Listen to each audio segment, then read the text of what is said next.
কি অবস্থা সবার? ইতিমধ্যেই আজকে সন্ধ্যা ঠিক 6:40-এ বরবাদ সিনেমার যেই টিজারটা সেটা কিন্তু ড্রপ হয়ে গিয়েছে। অলরেডি আমি বরবাদ সিনেমার টিজারের যে রিঅ্যাকশনটা সেটা আমি অলরেডি চ্যানেলে আপলোড করে দিয়েছি, তোমরা দেখে আসতে পারো।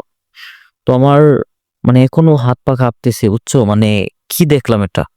আজকে কিন্তু আরেকটা সিনেমার টিজার রিলিজ হয়েছে, সেটা হচ্ছে সালমান খানের সিকান্দার সিনেমার টিজার বের হয়েছে।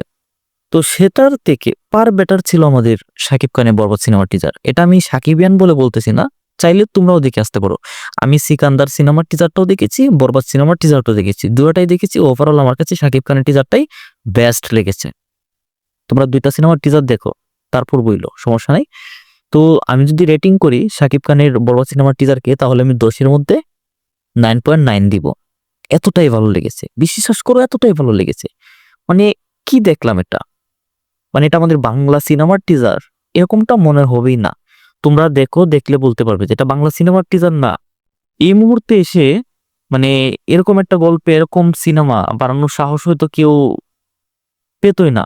সেই জায়গায় একজন নাটকের নির্মাতা মেহেদী হাসান হৃদয়, হ্যাঁ, একজন নাটকের নির্মাতা, তিনি এসে এরকম একটা গল্পে এরকম ব্রুটালিটি টাইপের এরকম বিগ অ্যারেঞ্জমেন্টের গল্প নিয়ে তিনি এত সাহস নিয়ে সিনেমাটা নির্মাণ করেছেন, তার জন্য তাকে অবশ্যই সেলুট জানাতে পাই। মেহেদী হাসান হৃদয় ভাই, অসংখ্য অসংখ্য ধন্যবাদ। আপনি এই সময়ে এসে ইন্ডাস্ট্রি বঙ্গুর সময়ে এসে শাকিব খানকে এরকম ভিন্নভাবে প্রেজেন্ট করার জন্য। এই বরবাদ সিনেমা আপনি লিখে রাখতে পারেন, 50 কোটি তো হবেই, 50 কোটি কোনো ব্যাপারই না। তুফানের রেকর্ড ব্রেক করবে, নতুন হিস্ট্রিও গঠন করবে। তো ইন্ডাস্ট্রি বঙ্গুর সময়ে কেউ কল্পনাও করেনি যে এরকম ব্রুটালিটি টাইপের কিছু একটা গল্প আসবে। হলিউডে তারপর অনেক আগে থেকেই ভায়োলেন্স টাইপের সিনেমাগুলো অনেক আগে থেকেই তারা করে আসতেছে। রিসেন্ট টাইম আমরা যদি লক্ষ্য করি, কয়েক বছর ধরে বলিউডে, ইন্ডিয়াতেও বেশ কিছু সিনেমা এরকম ব্রুটালিটি টাইপের হয়, যেগুলো দর্শক মহলে প্রচুর সাড়া ফেলতেছে। হ্যাঁ, দর্শকরা বাস্তবে ব্রুটালিটি না পছন্দ করলেও সিনেমাটিক ভাবে কিন্তু তারা প্রচুরভাবে ব্রুটালিটি পছন্দ করে।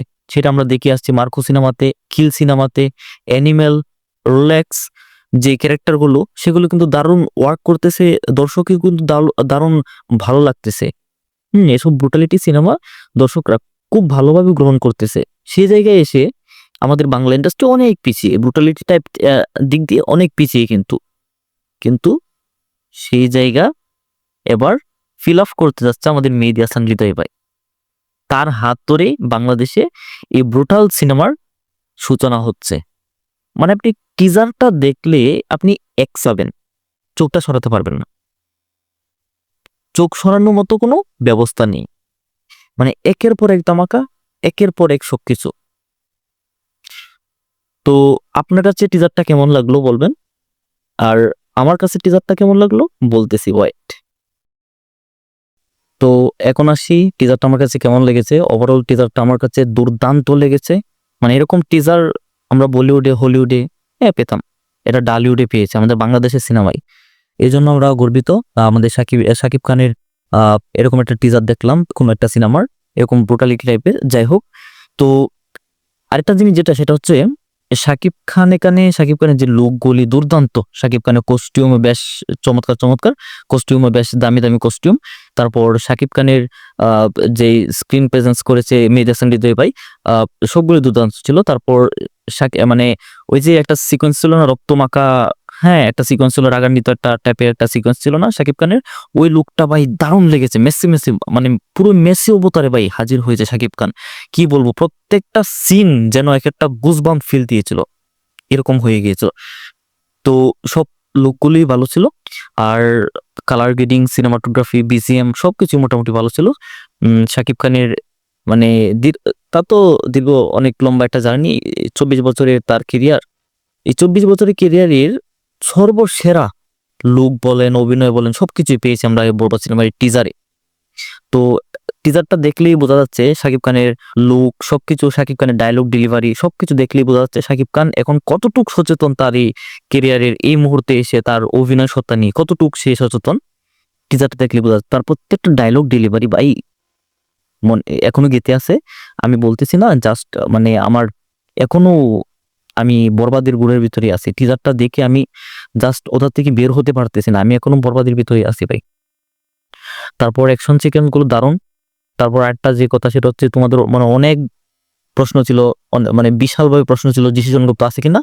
তো টিজারে একবারে শেষে গিয়ে দুইটা চমক পেয়েছি, একটা হচ্ছে যিশু সেনগুপ্ত, আরেকটা হচ্ছে শাকিব খানের সেকেন্ড যে লুক, দাড়ি বড়, নেড়া মাথা, নেড়া মাথা না হালকা তুলা আছে ভাই, পুরাই একবারে শেষের দিকে গিয়ে শাকিব খান একটা ডায়লগ দিয়েছে যে এই জিল্লু মালটা দিত, এটা হয়তো বন্দুকের কথাই বলেছে।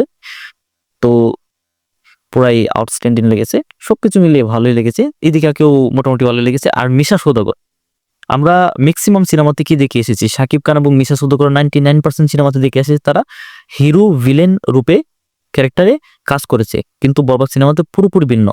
যতটুক আমি বুঝতে পেরেছি যে শাকিব খান এবং মিশা সওদাগর যে বন্ডিংটা সেটা বাবা ছেলের হতে পারে, মিশা সওদাগর বড় বড় কোনো গ্যাংস্টার হতে পারে, তার এই ছেলে শাকিব খান এরকমটাও হতে পারে, নাও হতে পারে, জানি না। তবে আমার মনে হচ্ছে শাকিব এবং মিশা সওদাগর বাবা ছেলের ক্যারেক্টারই প্লে করতে যাচ্ছে। তারপর শহীদুজ্জামান সেলিমকে দেখলাম, তিনি একজন আইনজীবী। ওভারঅল কাস্টিং সবকিছু ঠিকঠাক ছিল। আর অ্যারেঞ্জমেন্টের কথা কি বলবো, আপনারা তো দেখলেনি যেই এত বড় বড় সবকিছু, মানে 80% শুটিং মুম্বাই হয়েছে, বুঝতে তো পারছেন। তবে আমি একটা খারাপ দিক যদি বলি তাহলে বলবো যে কিছু বাংলাদেশে কিছু ফ্রেম দেখানো হয়েছে, এই যে মিছিলে কিছু ফ্রেম দেখানো হয়েছে, এই ফ্রেমগুলো যদি না দেখাতো তাহলে আরো বেটার হতো, এই ফ্রেমগুলো টিজারে না রাখলেও পারতো। তবে হয়তো তারা ভালো ভালো ভেবেই রাখেছে। তো আমার এতটুকুই খারাপ লাগছে, ছাড়া আর কিছু খারাপ লাগে নাই। এদিকার ডায়লগ সবকিছু মানে ভালোই লেগেছে। তো আপনার কাছে কেমন লেগেছে অবশ্যই বলে যাবেন। আশা করি বরবাদ সিনেমা ডালিউড ইন্ডাস্ট্রির নতুন হিস্ট্রি তৈরি করবে।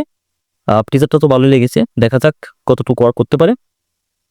তো আপনারা বলে যাবেন বরবাদ সিনেমা কত কোটি টাকা কামাবে, আর টিজারটা আপনার কাছে কেমন লেগেছে। ধন্যবাদ সবাইকে, বাই।